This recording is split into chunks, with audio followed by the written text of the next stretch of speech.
माननीय सभापति महोदय, बजट पर बोलने का समय दिया, इसके लिए धन्यवाद। बजट में घोषणाएं तो बहुत बड़ी बड़ी है, लेकिन उन घोषणाओं को लागू करने की व्यवस्था भी सरकार करे। वास्तविकता ये है कि पिछले 3 साल से की जा रही घोषणाओं में से शायद ही कोई काम राजस्थान में पूर्ण हुआ होगा। पूर्व में 3 बजट हम देख चुके हैं, कितना काम प्रदेश में हुआ है सबके सामने है। जब तक वित्तीय प्रबंधन नहीं होगा, घोषणाओं से कोई फायदा नहीं है। मैं बात करूं मेरे विधानसभा क्षेत्र की, कोई भी विकास का काम इन 3 सालों में नहीं हुआ है और इस वर्ष के बजट में भी मेरे क्षेत्र की जनता को निराशा ही हाथ लगी है। सरकार ने सड़कों की बात कही है, लेकिन पूर्व में जो विकास पथ के नाम पे 2 विकास पथ दिए गए थे, उनमें से एक भी विकास पथ अभी तक मेरे क्षेत्र में नहीं बना है। नई सड़कों की घोषणा जब तक धरातल पर नहीं उतरती है, तब तक कोई फायदा नहीं। आज पेयजल की बात करते हैं।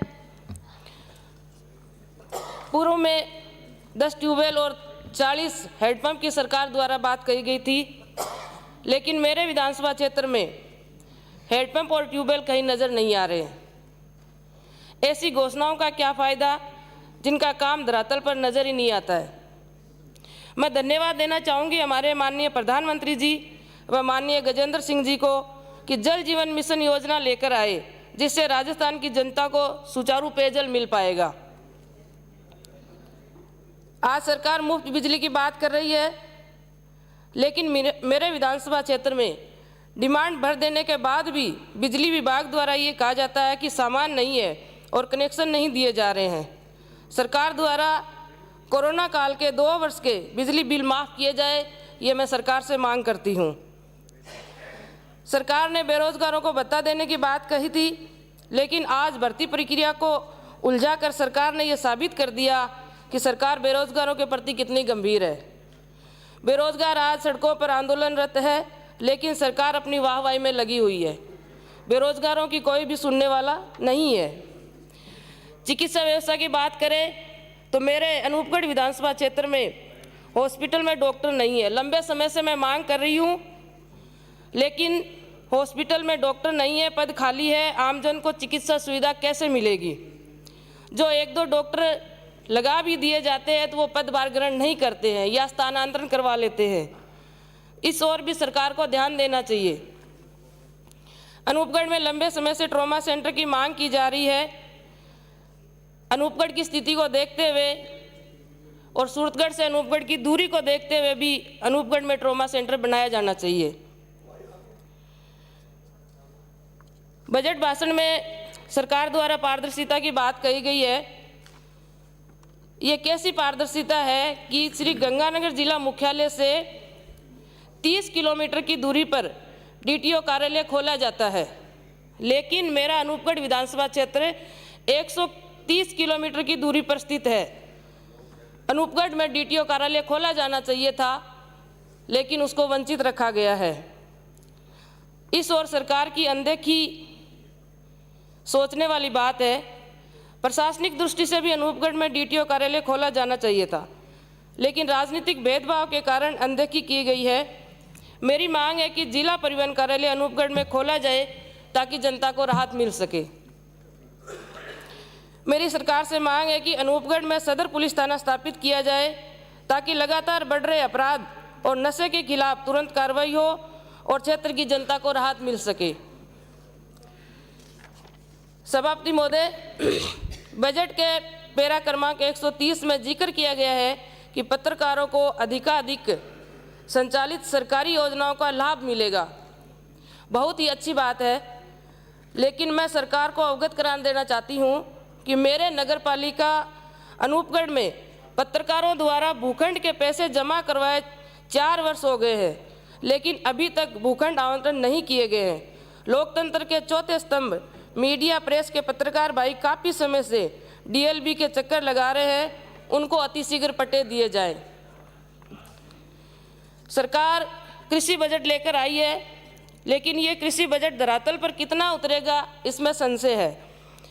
किसानों को लोक लुभावना बजट देकर किसानों की सहानुभूति बटोरने का और किसान हितैषी बनने का दिखावा किया जा रहा है। मेरा अनूपगढ़ विधानसभा क्षेत्र पूर्णतः कृषि पर निर्भर है। आज हालात ये है कि किसानों को समय पर खाद, बिजली, बीज, पानी नहीं मिलता है। हमने देखा है यूरिया खाद की इतनी किल्लत होती है, किसानों को रात को 2 बजे आकर लाइन में लगना पड़ा, लेकिन लंबी लाइनों की सुबह से शाम तक इंतजार करना पड़ा, लेकिन पूरी खाद की भी उनको व्यवस्था नहीं हुई, उनको खाद नहीं मिली, निराश ही घर लौटना पड़ा।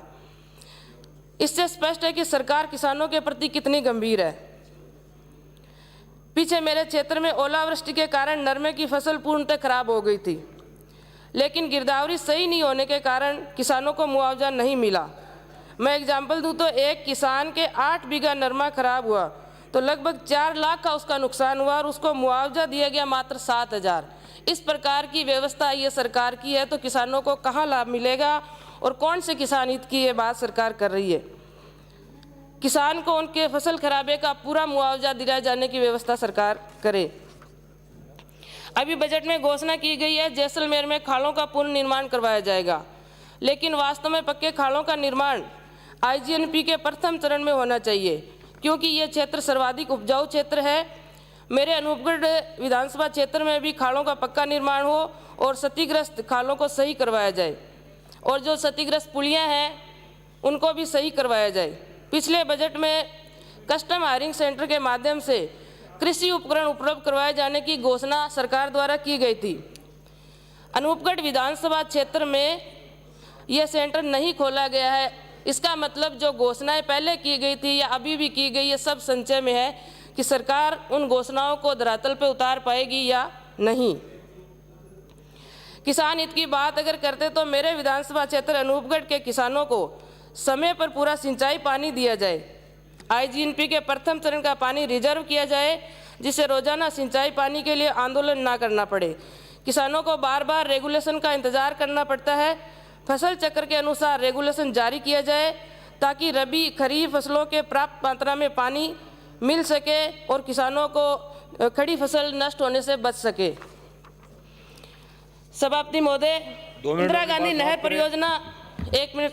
इंदिरा गांधी नहर परियोजना प्रथम चरण की मंडियों में मेरे विधानसभा अनूपगढ़ की ग्राम panchayat 3 STR 24 SC 2 MLD 8 PSD Rawla और बीकानेर की खाजूवाला, दंतौर, लूणकरणसर 465 RD छत्तीसगढ़ में वर्तमान में इनका अधिकार इंदिरा गांधी नहर परियोजना प्रथम चरण के से संबंधित भूमि का अधिकार क्षेत्र मंडी विकास समिति क्षेत्र में है, जिसके कारण उक्त क्षेत्र के निवासियों को ग्रामीण विकास एवं पंचायती राज विभाग के तहत संचालित अनेक राष्ट्रीय एवं राज्य महत्वाकांक्षी योजनाओं का लाभ नहीं दे पा रहे हैं।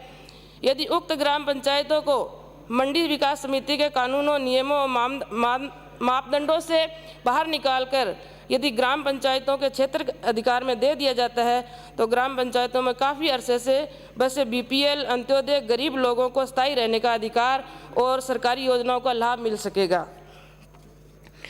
सभापति महोदय, मैंने मेरे विधायक निधि से अनूपगढ़ विधानसभा क्षेत्र में राजकीय महाविद्यालय, उच्च महाविद्यालयों में ICT लैब के लिए वित्तीय वर्ष 2019-20 में सहमति प्रदान की थी और इसका पैसा मेरे निधि फंड से जिला परिषद के माध्यम से समसा में जमा भी हो गया है, लेकिन अभी तक स्कूलों में ICT लैब नहीं बनी है। सरकार आज शिक्षा की बात कर रही है, शिक्षा को बढ़ावा देने की बात कर रही है, तो ये शिक्षा कैसे मुहैया हो पाएगी? विधायक निधि से दिया गया पैसा भी नहीं लगाया जा रहा है। अनूपगढ़ विधानसभा क्षेत्र में कन्या महाविद्यालय खोला जाए ताकि बालिका शिक्षाओं को बढ़ावा मिले। साथ ही सेठ बिहारी लाल छाबड़ा कॉलेज में PG की क्लासेस शुरू की जाए ताकि बच्चों को शिक्षा पूर्ण मिल सके, उनको बाहर नहीं जाना पड़े। माननीय अध्यक्ष महोदय, BPL गरीब परिवारों के लिए खाद्य सुरक्षा में नाम जोड़ने की पोर्टल पिछले 2 वर्षों से बंद है, इनको चालू करवाया जाए ताकि गरीब लोगों को अपने हक के लिए चक्कर नहीं काटना पड़े और सरकार की बंद पड़ी योजनाओं को जो बच्चे के कागज है वो टेबल कर दीजिए। बस एक मिनट सभापति महोदय। नरेगा में 125 दिन का रोजगार दिया गया है, अच्छी बात है, लेकिन जिन नरेगा मेटों का भुगतान बाकी है उनका भुगतान भी समय पर करवाया जाए। लंबे समय से मांग कर रहे संविदा कर्मियों और पंचायत सहायकों को स्थायी किया जाए। गंगानगर जिले से दूरी को देखते हुए व भौगोलिक परिस्थितियों को देखते हुए अनूपगढ़ को जिला बनाया जाए। जिला बनाने की सभी शर्तें अनूपगढ़ पूरी करता है। लंबे समय से हम मांग कर रहे हैं, अनूपगढ़ की प्राथमिकता भी बनती है। और मेरे क्षेत्र के गठसाना को नगरपालिका दर्जा दिया जाए ताकि वहाँ का अधूरा विकास गतिशील हो सके। गठसाना नगरपालिका बनने का वहाँ की जनता द्वारा प्राथमिकता से की जा रही है। जय हिंद, जय भारत।